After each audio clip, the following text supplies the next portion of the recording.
నీ కళ్ళలో నుండి కారే నీరు నీ చెంపల మీదుగా దిగి మనసంతా కృంగిపోయి ఎవరికి చెప్పుకోలేని పరిస్థితులలో ఒంటరి వ్యక్తివిగా ఆలోచనలు పెంచుకుని ఎన్ని పర్యాయములు జీవము లేని ఒక శవములాగా నువ్వు ఎన్నిసార్లు పడిపోయి ఏడ్చుకోగలిగావు. ఎన్నోసార్లు ఇంతేనా మనుష్యుల ప్రేమ,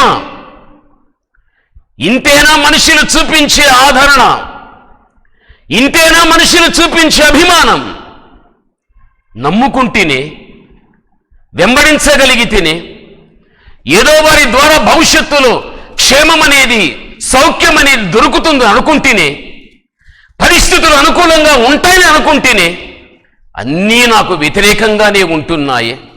ఇటువంటి అంధకార సంబంధమైనటువంటి ఈ యొక్క భయంకరమైనటువంటి ఈ శ్రమలు నిన్ను అలుముకున్నప్పుడు ఇది నీ జీవితానికి చీకటిమయమైన జీవితం కాదా?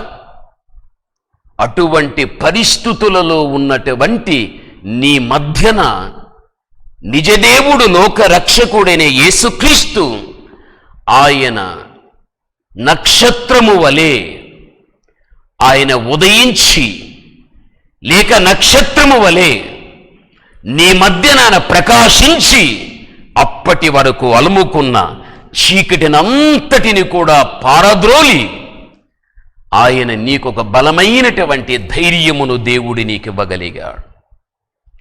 ఈరోజు నాకున్న ధైర్యం దేవునిని బట్టే, నీకున్న ధైర్యం దేవునిని బట్టే. ఎన్నోసార్లు ప్రజలు భయపెట్టారు, ఎన్నోసార్లు వారి మాటల చేత దిగులు కలిగించారు, వారు చేసే పనుల ద్వారా కలవరపెట్టగలిగారు. అయినను నాకున్న ధైర్యం నా దేవుడే. నీకున్న ధైర్యం నీ దేవుడే. ఎంతమంది నీ మీద లేచి ఒత్తిడి తెచ్చినప్పటికీ కూడా భయపడవద్దు, భయపడవద్దు. నా జీవితం అంతా చీకటిమయమైపోయాది, బ్రతుకుతూ భయపడే బ్రతుకేనా ఇది?